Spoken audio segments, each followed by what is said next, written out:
हाँ जी। क्या हाल चाल है? आज तो कई दिन में मुलाकात हो रही है। कैसे हैं भाई लोगों? तो चलिए जी, सुबह सुबह आपसे फिर से मुलाकात हुई। कैसा फील हो रहा है वैसे आप लोगों को? कई दिन से क्लास नहीं आ रही थी, तो कई सारे बच्चों को लग रहा था कि यार क्लास तो बंद हो गई है, ऐसे कैसे हो गया? ऐसा नहीं होगा, डोंट वरी, टेंशन मत लो, है ना। चलो करते हैं स्टार्ट आज। लेकिन आज थोड़ा सा पैटर्न बदला हुआ है। आज दूसरे तरीके से हमने फ्रेजल वर्ब दिए हैं। तो आपके एग्जाम्स में फ्रेजल वर्ब एक और तरीके से भी पूछे जाते हैं, यानी कि फिलअप्स के रूप में भी। तो चलिए स्टार्ट करते हैं क्वेश्चंस को। पहला क्वेश्चन क्या है भाई?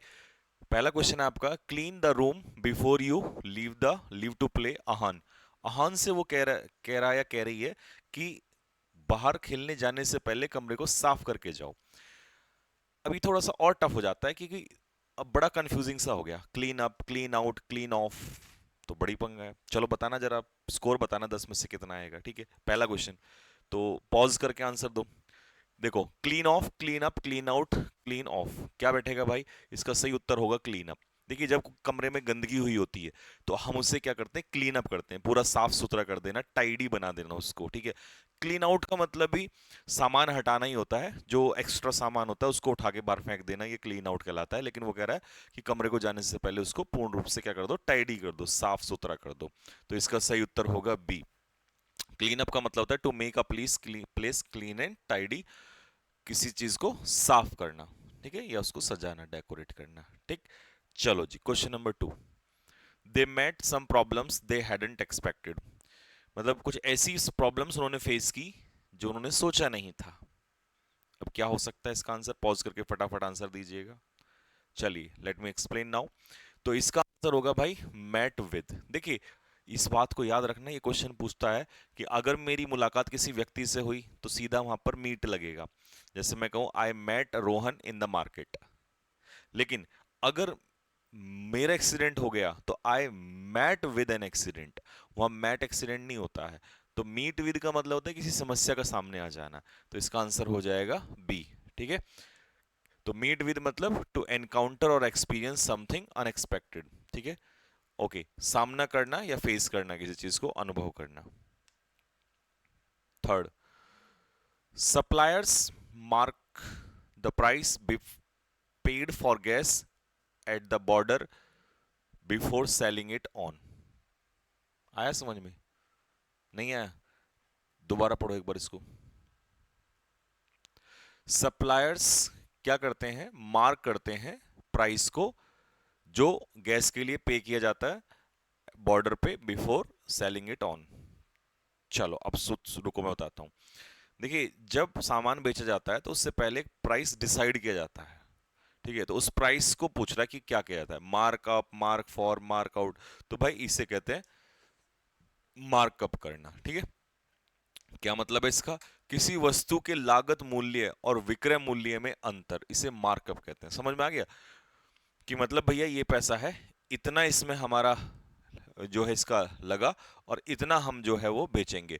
तो इस पॉइंट को कहते हैं मार्कअप करना, जो प्राइस डिसाइडेड प्राइस किया जाता है। The difference between the cost of producing something and the price it is sold, कि जितने में बनी है और जितने में बेची जाएगी, तो मार्कअप किया जाता है उसको, ठीक। ये बढ़िया फ्रेजल वर्ब है। Next, the secretary dispense the service of the dishonest assistant. ये तो खैर आप देखते ही लगा दोगे, हालांकि कुछ बच्चों ने सीधा एकदम पकड़ लिया होगा कि इसका आंसर होगा B.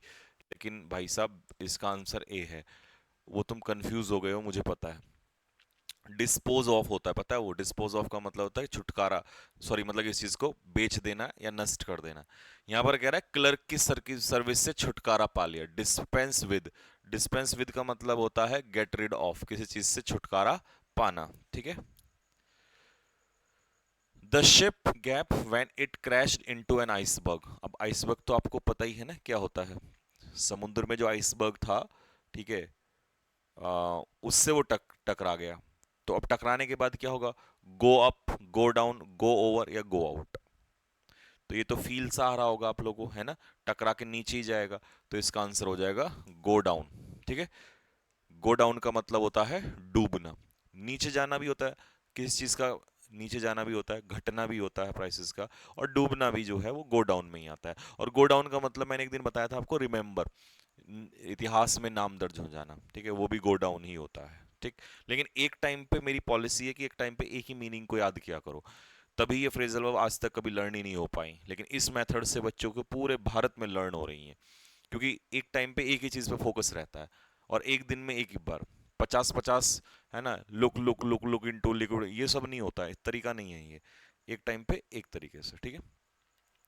The rules of the deal are set of the brochure, ठीक है। अब देखो, जो डील थी उसके जो नियम हैं वो क्या कर दिए गए, बना दिए गए।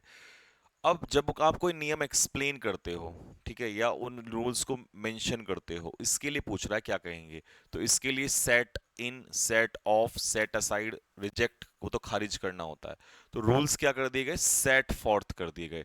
सेट फॉर्थ का मतलब क्या होता है, इसका मतलब होता है मेंशन करना, या एस्टेब्लिश्ड इन राइटिंग, मतलब लिखित फॉर्म में किस चीज को क्या कर देना, एस्टेब्लिश कर देना, ठीक है, स्पष्ट रूप से प्रस्तुत करना किसी चीज को, या किसी चीज को एक्सप्लेन करना, ये होता है set forth. City has started to wind before the Christmas break. अब ये क्या चीज है, अब कई बच्चों को आएगा वाइंड अप, तो वाइंड अप ना किसी व्यापार को बंद करना होता है, कि भाई बिजनेस को वाइंड अप कर दिया, ठीक है। ये कह रहा है कि क्रिसमस से पहले, क्रिसमस का ब्रेक है, मान लो 25 के आसपास क्रिसमस का ब्रेक है, तो उससे पहले जो सिटी है वो क्या करने लगा है, वो वाइंड डाउन करने लगा है। वाइंड डाउन का मतलब होता है मेरे भाई, जब आप अपनी जो एक्टिविटीज हैं, ठीक है, उनको धीरे धीरे कम करते हो रिलैक्स करने के लिए, रिलैक्स करने के लिए, ठीक है, to gradually reduce activity before stopping, ठीक है, आपने रोका नहीं है, आपने कम किया है, ठीक है। वाइंड डाउन का मतलब है एक तरीके से रिलैक्स करने के अपनी एक तरीके से रिलैक्स करने के लिए एक्टिविटीज को कम कर देना, ये आ जाता है वाइंड डाउन करना। वाइंड अप का मतलब होता है वो बिजनेस वाले सेंस में आता है, वाइंड अप मतलब क्लोज, ठीक है, वाइंड अप द बिजनेस, तो इसका मतलब है to gradually reduce activity before stopping. तो यहाँ पर क्या हो रहा है, यहाँ पर क्रिसमस ब्रेक है, तो इससे पहले जो सिटी है उसने क्या कर दिया, वो वाइंड डाउन होने लगा। वाइंड डाउन का मतलब है एक्टिविटीज यानी कामकाज जो है वो धीरे धीरे कम होने लगा है, ठीक। The city cops wink the mayor's parking violation. अब ये तो अजीब सा नया आ गया होगा, समझो, देखो इसका मतलब होता है विंक एट, विंक एट का मतलब होता है इग्नोर कर देना। तो जो शहर की जो पुलिस है वो मेयर के जो पार्किंग वायलेशन है, उस जो पार्किंग तोड़ने का जो उन्होंने तोड़ा होगा मेयर ने, तो उसको क्या कर देते हैं, इग्नोर कर देते हैं मेयर की पार्किंग वायलेशन को। तो विंक एट का मतलब होता है इग्नोर करना।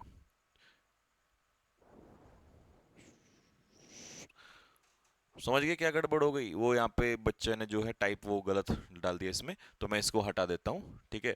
टू एक्सप्लेन आइडियाज और मेक रूल्स, ये वाला जो है ये गलत हो गया, इसको आप फर्स्ट पिछले वाले में ले लेंगे, तो यहाँ पर क्या हो जाएगा, इग्नोर कर जाएगा, मतलब सीधा आप इग्नोर कर देना।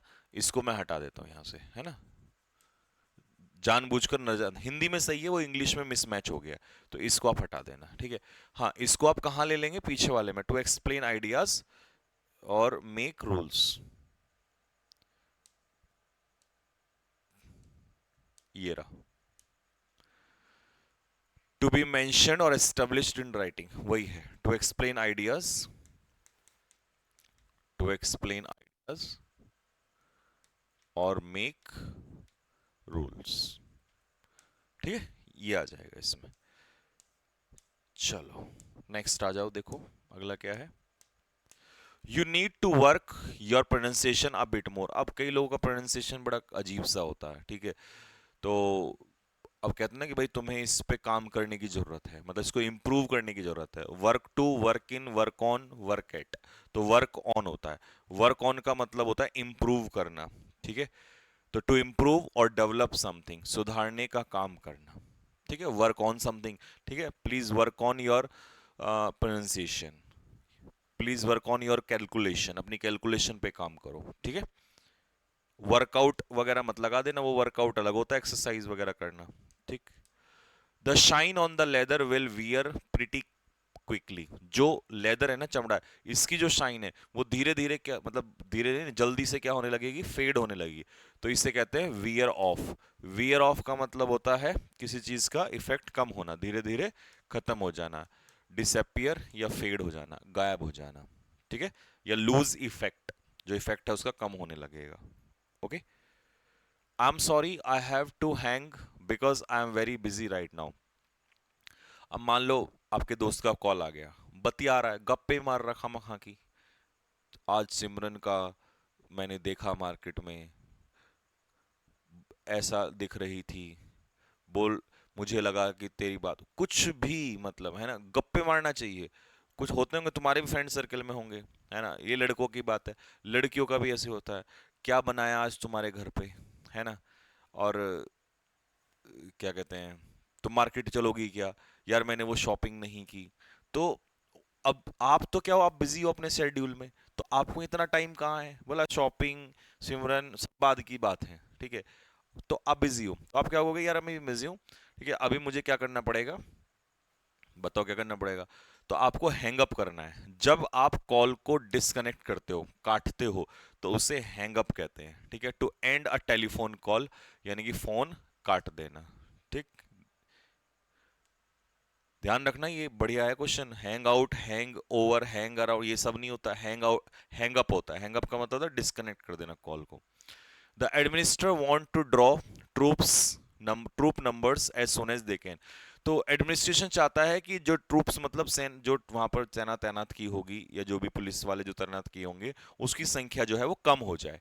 तो जब आप किसी फोर्स की संख्या कम करते हो, ठीक है, तो उसके लिए क्या यूज करते हैं, draw of, draw down, draw on, draw up. तो इसको कहते हैं ड्रॉ डाउन, ठीक है। तो ड्रॉ डाउन का मतलब होता है reduce the size of a military force in an area. तो किसी एरिया में जो मिलिट्री फोर्स यानी कि फोर्सेस तैनात हैं, ठीक है, उसकी संख्या को घटाना, स्पेशली उसके लिए यूज होता है ये, ठीक है। She is waiting for him to ask her, वो इंतजार कर रही है उसका कि वो उसको, ये होमवर्क में क्वेश्चन है तुम्हारा, ठीक है, इसको मुझे एक्सप्लेन करो फटाफट कि इसका क्या आंसर होगा और क्यों होगा, ठीक है। और होमवर्क का भी एक, जो लास्ट क्लास होगी ना फ्रेजल वर्ब की, उसमें मैं होमवर्क ही एक्सप्लेन दूंगा तुम्हें सारे के सारे, लेकिन तुम मुझे कमेंट बॉक्स में लिख के बताओ, ठीक है। और कैसा लगा कि आज क्लास, बढ़िया बढ़िया लगा, मजा आया, कौन सा क्वेश्चन फ्रेजल वर्ब आपको बढ़िया लगा इसमें, ये भी बताओ। और ठीक है, तो मिलते हैं आपको 11 बजे। 11 बजे आपका सेशन होगा ही मोस्ट इंपॉर्टेंट क्वेश्चंस का, और आज मॉक टेस्ट है, तैयार रहना, ठीक है, भागना मत, क्योंकि दोस्त, भागने वाले को केवल उतना ही मिलता है जितना करने वाले से हो जाता है, करने वाले से छूट जाता है। तो इसीलिए भागना नहीं है, भागते नहीं है चीज़ों से, ठीक है। मैं आपको हमेशा कहता हूँ कि अगर तुम्हें ऐसा लगे कि तुम्हारी ज़िंदगी में बहुत हार्डवर्क है, तो हर किसी की ज़िंदगी में मेरे भाई बहुत हार्डवर्क है, ठीक है। तो इसीलिए दिन और रात बराबर कर दो, सब कुछ बराबर लगना चाहिए, ओके। तो चलिए फिर मिलते हैं आप लोगों से। कमेंट बॉक्स में फटाफट कमेंट करके इसका आंसर बताओ, हर एक बच्चा कमेंट करेगा, 1000 कमेंट चाहिए मुझे इसके नीचे। फटाफट इसका आंसर बताओ कि क्या आंसर होगा, ओके। तो चलिए जी, मिलते हैं आप लोगों से शाम को। पहले तो अभी दोपहर में मुलाकात होगी, और शाम को 8 बजे मॉक टेस्ट में, ओके। और हाँ, एक चीज़ और बताओ, क्या वो जैसे रैंकर सीरीज तो बंद हो गई है आपकी, वो कैब स्टार्ट हो गया है, क्या वो 20 क्वेश्चंस या 15 क्वेश्चंस टॉप कॉन्सेप्ट्स वाले एरर के डालूं उसकी सीरीज के लिए, मतलब बीच बीच में डालता रहूं? तो बताओ जल्दी से फटाफट कमेंट बॉक्स में कमेंट करके, ओके। चलिए, जय हिंद सभी को।